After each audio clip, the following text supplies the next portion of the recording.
अस्सलामुअलैकुम। Popular Ramzan special transmission में मैं हूँ आपके साथ ज़ुबिया शफीक। नाज़रीन, जैसा कि आपको पता है कि रमज़ानुल मुबारक की हर घड़ी हर साथ जो है वो रहमत और बरकत का बाइस है। हम अपने हर प्रोग्राम में स्पेशली कोई ना कोई एक टॉपिक लेकर आते हैं और उस टॉपिक के ऊपर उन सवालों जवाबात के लिए हमारे साथ स्टूडियो में मजहबी स्कॉलर मोहम्मद इरशाद नईमी नक्शबंदी साहब मौजूद होते हैं। आज भी आप हमारे साथ मौजूद है सर, बहुत बहुत शुक्रिया आपका। और आज के प्रोग्राम की अगर हम बात करें तो आज बहुत स्पेशल दिन है। आज उम्मुल मुमिनीन हज़रत खदीजा रज़ी अल्लाह ताला अन्हा के विसाल का दिन है और आज का प्रोग्राम हम उन्हीं की मुनासबत से करेंगे।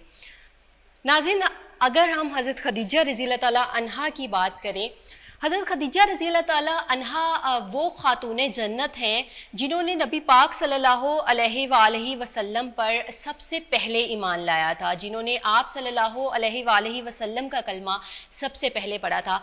नबी पाक सल्लल्लाहु अलैहि वसल्लम ने फरमाया कि अगर कोई इंसान किसी नेक काम का आगाज़ करता है, कोई बुनियाद रखता है और उस बुनियाद को देखकर, उस नेक काम को देखकर जो लोग उसकी तरफ राग़िब होते हैं तो उस नेक काम का अजर जो होता है वो उस बंदे को मिलता है। लेकिन जो लोग राग़िब हो रहे होते हैं और जो नेकी कर रहे होते हैं उन लोगों की नेकी का अजर भी उस बंदे को मिलता है। तो ये कहना गलत नहीं होगा कि क़यामत तक के मुसलमान जितने भी लोग कलमा गो होंगे उन सब का सवाब जो है वो हज़रत खदीजा रज़ी अल्लाह ताला अन्हा तक भी पहुँचेगा।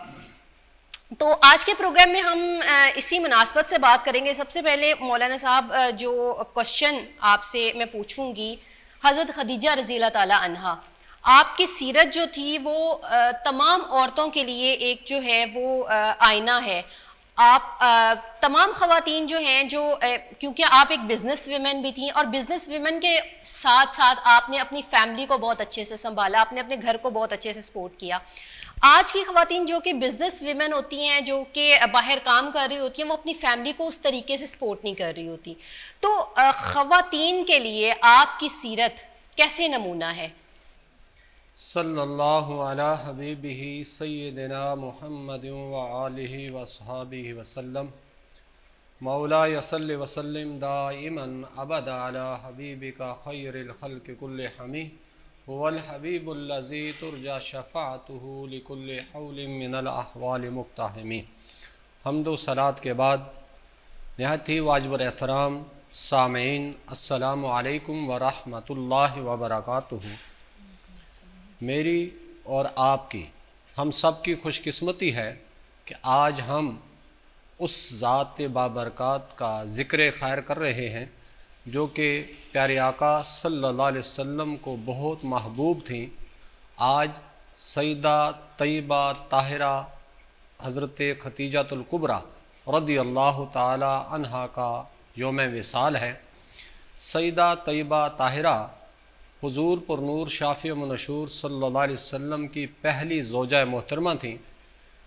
आप सल्लल्लाहु अलैहि वसल्लम की 25 साल उम्र मुबारक थी जब आप हज़रत खदीजातुल कुबरा रज़ियल्लाहु ताला अन्हा के का माल लेकर तजारत की गर्ज से जो है वो शाम का सफ़र किया और उस सफ़र में आपके साथ खदीजातुल कुबरा का एक ग़ुलाम मैसरा था जिसने तजारत के दौरान बहुत सारे वाक़यात अपने जहन में रखे और वापसी पर आकर वो सारी रुदाद हज़रत खदीजातुल कुबरा को सुनाई, जिसकी वजह से आपके दिल के अंदर आप सल्लल्लाहु अलैहि वसल्लम की तरफ रग़बत बढ़ी और आपने निकाह का पैगाम भेजा और हुजूर पुरनूर शाफ़ी मनशूर सल्लल्लाहु अलैहि वसल्लम ने सईदा तैयबा ताहिरा का ये निकाह का पैगाम अपने चाचा हज़रत अबू तालिब से मशावरत के बाद कबूल कर लिया।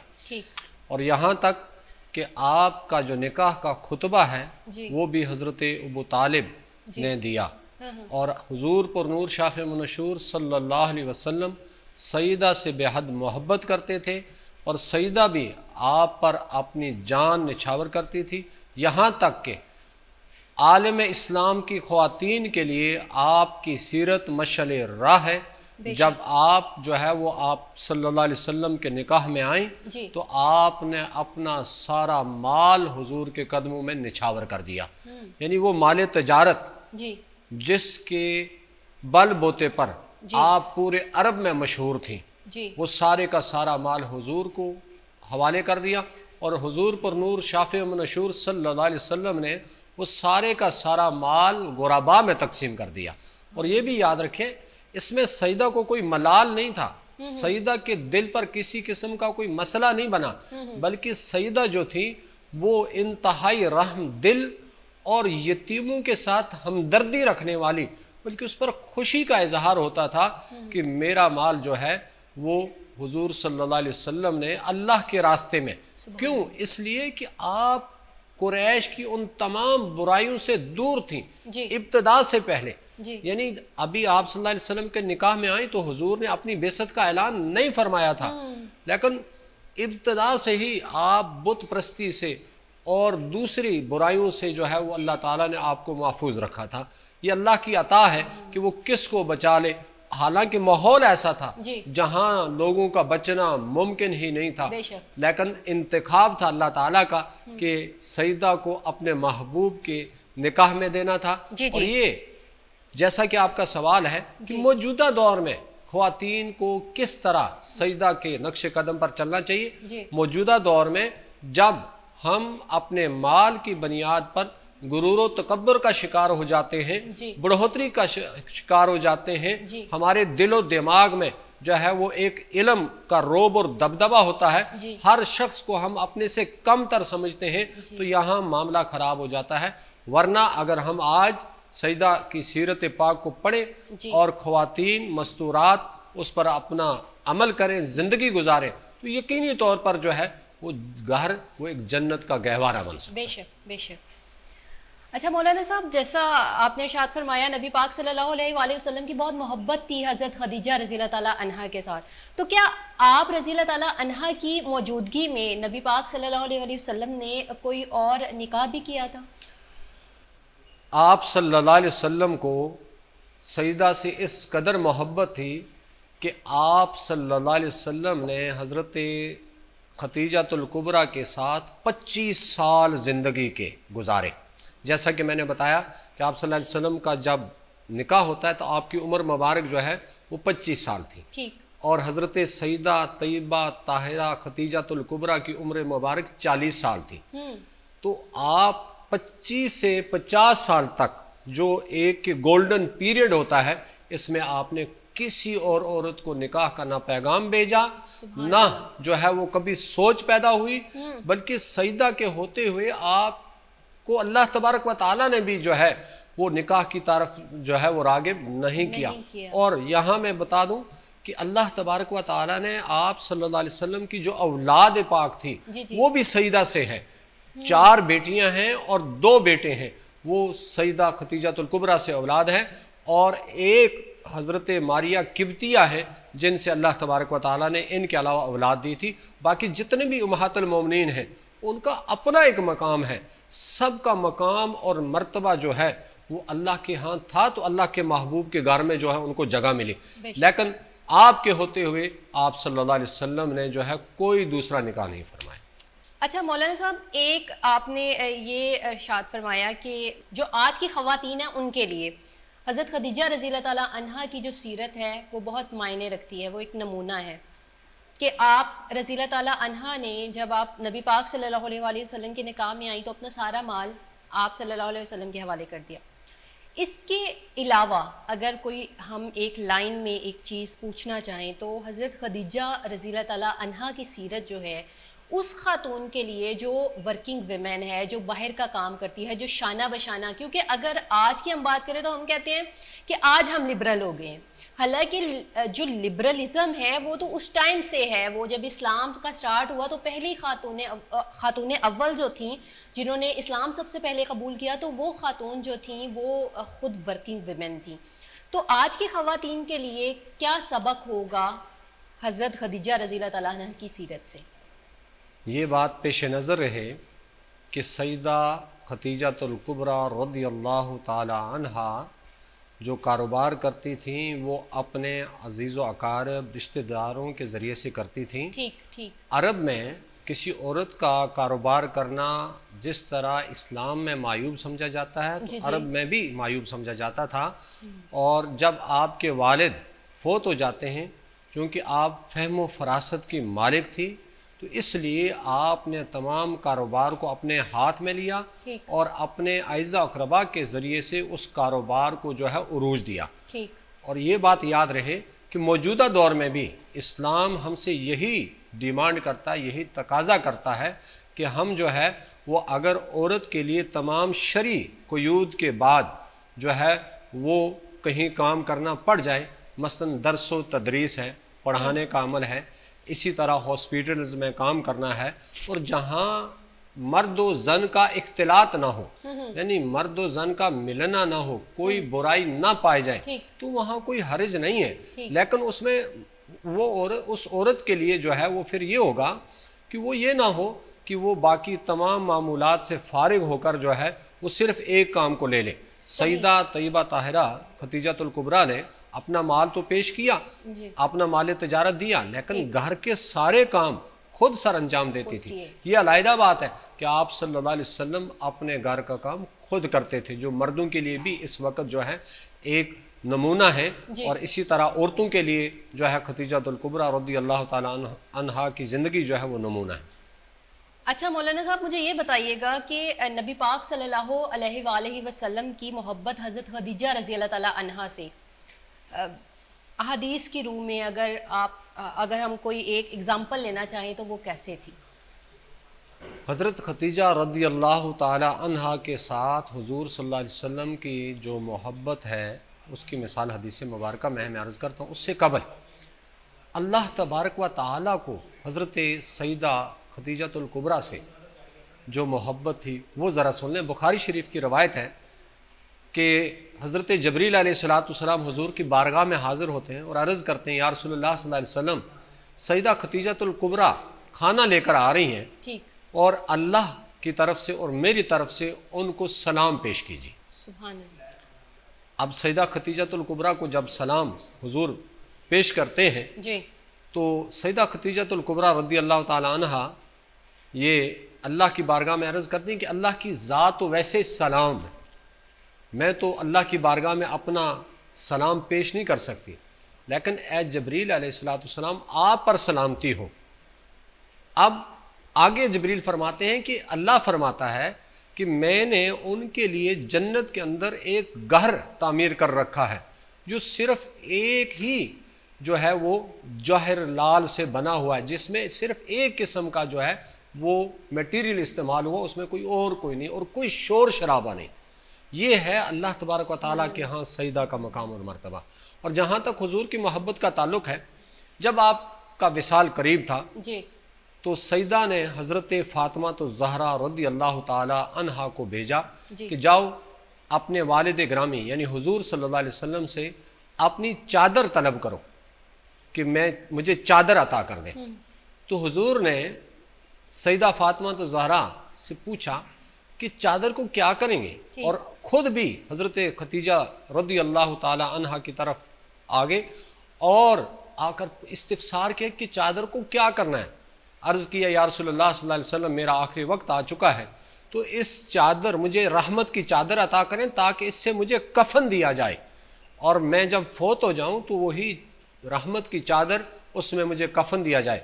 तो हुजूर ने फरमाया कि ए खतीजतुल कुबरा, अगर तुम मुझसे मेरी जिल्द मांग लेती तो मैं तुम्हें अपने जिस्म की जिल्द उतार कर दे देता जिससे तुम्हें कफन दिया जाता।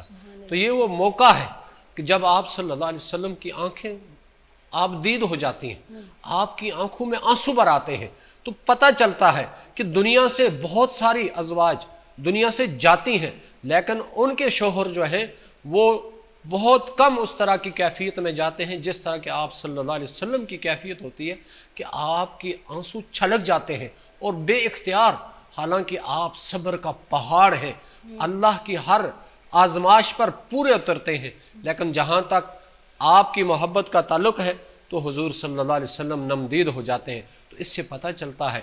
और फिर यहाँ हज़रत उम्मुल मोमिनीन आयशा सदीक़ा अफ़ीफ़ा कभी कभार जो है वो हुजूर सल्लल्लाहु अलैहि वसल्लम से जो है मज़ाक के तौर पर कि या रसूलल्लाह, आप उस बुढ़िया को क्यों याद करते हैं, सारी ज़िंदगी याद करते रहे। तो हुजूर के चेहरे का रंग मुतगय्यर हो जाता और फरमाते, आशा मुझे उसके बारे में कभी दुख ना दिया करो, उनका जिक्र करना है तो अच्छे तरीके से किया करो। वो जन्नती खातून है। तो इससे पता चला कि हुजूर सल्लल्लाहु अलैहि वसल्लम को आपसे बेहद मोहब्बत थी।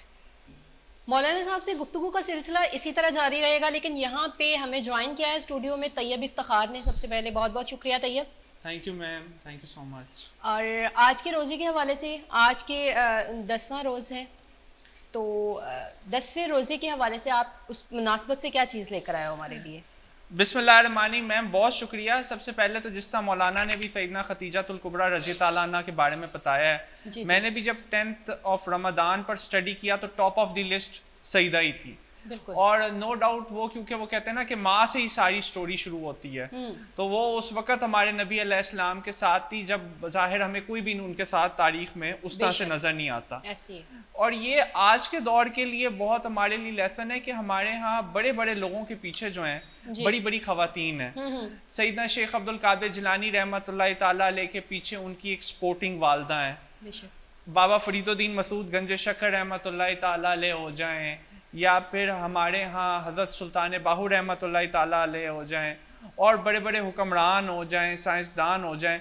मदर का बहुत एक सपोर्टिव फैक्टर होता है, और जो मदर की केयर होती है और जो एक मदर की नरिशिंग किस्म की नेचर होती है, उसका एक बड़ा की रोल होता है। तो अल्लाह ताला से दुआ है कि हमें सैयदना खतीजतुल कुबरा रज़ी ताला अन्हा की ज़िंदगी से सीखने की तौफीक अता फरमाए। जो करंट एज में मैं थोड़ा सा चाह रहा था कि रीसेंट हीरोज़ पे बात हो, कि अक्सर ये बात होती है कि यार मुसलमान एक ऐसे दौर में रहते हैं कि सब माजी में अच्छा हो चुका है और जिस तरह अब आगे के लिए कुछ अच्छा नहीं है। तो मैं रीसेंट एग्जांपल्स पे लाया था ये जो कोरोना वायरस है जी। आप देखती हैं किस तरह मीडिया जो है एक मुस्लिम स्टीरियोटाइपिंग करता है, एक इस्लामोफोबिया क्रिएट करता है। यानी कि हॉलीवुड की बहुत सी फिल्मों की बिल्कुल ही मुख्तलिफ स्टोरी होती है, लेकिन आगाज क्या होता है, कई मुसलमानों ने बंदूकें पकड़ी हुई हैं, कई मुसलमानों ने छुरी चाकू पकड़े हुए हैं। लेकिन एक अच्छी साइड भी है इस कोरोना में जो सामने आई है, वो मुसलमान डॉक्टर्स की है, खास तौर पे अरब ओरिजिन वाले मुसलमान डॉक्टर्स। हमें नजर आता है कि इस वक्त मैं पढ़ रहा था कि इटली में फ्रंट लाइन पे बेशुमार अरब डॉक्टर्स जो हैं, अरब डिसेंट के मुसलमान डॉक्टर्स जो हैं, वो शहीद हुए हैं इस कोरोना का इलाज करते करते। और जो अच्छी चीज़ ये है कि उन्हें पब्लिकली अप्रिशिएट किया गया। ये एक बड़ी अच्छी चीज़ है कि कामयाब कौमों में मैम मेरे और आपके लिए जो लर्न करने वाली बात है, वो अपने हीरोज़ को अप्रिशिएट करते हैं।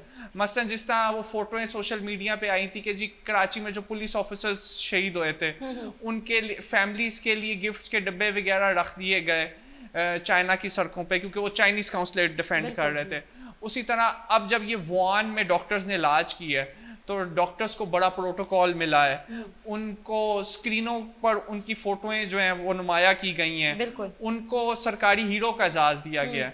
तो इसी तरह ये चीज़ देखने लायक है कि इतने इस्लामोफोबिया, इतनी इस्लाम के खिलाफ हेट वेव की शिद्दत होने के बावजूद इटली में मैं देख रहा था अखबारों में, कॉलमों में, फोटो के सेक्शन में उन डॉक्टर्स को ट्रिब्यूट पेश किया गया है जो इटली में कोरोना वायरस के पेशेंट्स का इलाज करते हुए खुद कोरोना कांटेक्ट कर गए और फौत हो गए।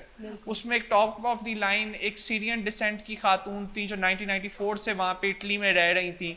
उन्होंने दिन रात कोरोना के पेशेंट्स का इलाज किया, उन्होंने कोरोना कैच किया। फिर उसके बाद ये है कि एक और डॉक्टर थे अब्दुल सत्तार साहब, उनका मैं पढ़ रहा था, उन्होंने कोरोना के पेशेंट्स का कॉन्टीन्यूसली इलाज किया और फिर एक टाइम आया वो खुद भी कोरोना कैच कर गए, लेकिन उन्होंने इलाज जो है कंटिन्यू किया। वरना आप तो जानती हैं कि कोरोना के सिम्टम्स आते साथ ही दुनिया के बड़े बड़े सदर वजीर आजम भी अपनी हुकूमतें छोड़ के 14-14 दिन के लिए क्वारंटीन में चले जाते हैं। लेकिन मैं स्टोरीज पढ़ रहा था और मुझे खुद खुशी हुई कि देखो इन डॉक्टर्स ने ये चाहते तो अपने आप को भगा सकते थे वहां से, लेकिन इन्होंने इलाज को कंटिन्यू रखा। तो ये बहुत इंस्पिरेशनल बात है कि आपका जो किरदार है, चाहे आपके मुतल्लिक चाहे कोई कितनी गंदी से गंदी बात ही क्यों ना कर दे, लेकिन आपका जो किरदार है वो अगर राइट ट्रैक पे रहेगा तो इंशाल्लाह you will come out strong. बिल्कुल। यहाँ पे मैम एक और बड़ी यूनिक स्टोरी मैं शेयर करना चाहूँगा जो मैं रिसर्च कर रहा था, जो नाज़रीन तक मैं पहुँचाना चाहूँगा। वो अरब ओरिजिन के जो डॉक्टर्स इजराइल में आजकल इलाज कर रहे हैं। मसलन हमें नजर आता है कि 1948 में जब इजराइल बाज़ाब्ता तौर पे बन गया तो बेशुमार अरब इलाके, फ़लस्तीन के इलाके इजराइल का हिस्सा बन गए। बहुत से बेशुमार अरब मुसलमानों ने यह तय किया कि हम अपने अबाओ अजदाद की ज़मीन नहीं छोड़ेंगे, वो इजराइल में रहे। इजराइल के डॉक्टरों की एक बहुत बड़ी परसेंटेज आज उन अरब मुसलमान डॉक्टरों की है, और इसके बावजूद कि 2018 में जिस तरह हिंदुस्तान में नरेंद्र मोदी ने 2019 में मुतनाज़ा शहरियत का कानून बनाया, उसी तरह एक मुतनाज़ा शहरियत का कानून अपने शहरियों के लिए इजराइल में 2018 में बना। उसमें मुतनाज़ा कानून में मैं पढ़ रहा था कि डिटेल ये थी कि एक तो हिब्रू को सरकारी ज़बान लाया गया और हटा दिया गया अरबी को कहीं से भी मेन स्ट्रीमिंग से, और इजराइल को खसूसन ख़ास तौर पे यहूदियों का मुल्क करार दिया गया, और बाकी जो क्रिश्चियंस और मुसलमान थे उन्हें साइड लाइन कर दिया गया। और अब इसके बावजूद के बहुत से अरब डॉक्टर सेकंड स्टेट सिटीजन्स हैं इजराइल में, लेकिन नजर आता है कि माशाल्लाह वो लीड कर रहे हैं लोगों का इलाज करने में। जबरदस्त। और मैं देख रहा था न्यूयॉर्क टाइम्स और दूसरे अखबारों में एक फैमिली का जिक्र था, मुजादला फैमिली, और उस खानदान के 5 लोग डॉक्टर हैं और पांचों के पांचों दिन रात इजराइल में पेशेंट्स की जानें बचा रहे हैं। और ये हमारे नबी अलैहिस्सलाम की एक सिफ़त थी, उनके सहाबा इकराम की सिफ़त थी कि जिन्होंने उनके साथ ज़िंदगी में अगर अच्छा सलूक नहीं भी किया था तो उन्होंने उनका ख्याल किया। वो जिस तरह शायर ने कहा ना, सलाम उस पर के जिसने बेकसूं की दस्तगीरी की। तो ये हमारे नबी अलैहिस्सलाम का, हमारे खुलफाए राशिदीन का एक वसफ़ था कि उन्होंने बुरा करने वालों के साथ भी अच्छा सलूक किया और उनके किरदार ने दिल जीते। फिर मैं इसी तरह एक वो देख रहा था कि ये जो जायफा का हस्पताल है, इजराइल के बड़े हस्पतालों में आता है, उनके बड़े शहरों में आता है, वहाँ पे खादमा हुसैन साहिबा हैं, वो डेली 12 घंटे ड्यूटी करती हैं और बेशुमार अब तक पेशेंट्स को बचा चुकी हैं कोरोना वायरस से। तो ये मैं समझता हूँ इस तरह की चीज़ें दुनिया भर में हाईलाइट होनी चाहिए। किसी हॉलीवुड के डायरेक्टर को, प्रोड्यूसर को, फिल्म राइटर को, फिल्म मेकर को इस तरह के मुसलमानों पे फिल्म बनानी चाहिए जो 12-12 घंटे काम कर रहे हैं, जो 13-13 घंटे काम कर रहे हैं और बेशुमार लोगों का इलाज कर रहे हैं, रंग, नस्ल और मजहब से बालातर होकर। बिल्कुल बिल्कुल। तो ये एक अच्छी चीज़ है जो मैं चाह रहा था कि हाईलाइट हो। बहुत बहुत शुक्रिया तैयब, और यकीनन जो है वो आप शामिल होते रहेंगे हमारी नशिस्तों में, और हम आपसे अपने मुस्लिम हीरोज़ के मुतालिक बहुत कुछ सीखते रहेंगे। नाज़रीन, यहाँ पे जो है वो प्रोग्राम का वक्त ख़त्म हुआ जाता है। अगर आप हमारे प्रोग्राम में शामिल होना चाहते हैं, आप भी नात पढ़ने के ख्वाहिशमंद हैं, तो आप शामिल हो सकते हैं। शामिल होने का तरीका जो है वो बहुत आसान है। नंबर स्क्रीन पर जो नंबर मौजूद है इस पर आप कांटेक्ट करें, और कांटेक्ट करके उसके बाद आप हमारे प्रोग्राम में शामिल हो सकते हैं। इसके अलावा YouTube पे भी आप पॉपुलर न्यूज़ को सब्सक्राइब कर सकते हैं, और ऑफिशियल साइट पर भी आप पॉपुलर न्यूज़ को लाइक कर सकते हैं, उसको सब्सक्राइब कर सकते हैं, और वहाँ पे हमारा प्रोग्राम भी देख सकते हैं। आज के प्रोग्राम का वक्त ख़त्म हो जाता है, कल आपसे दोबारा मुलाकात होगी, तब तक के लिए अल्लाह।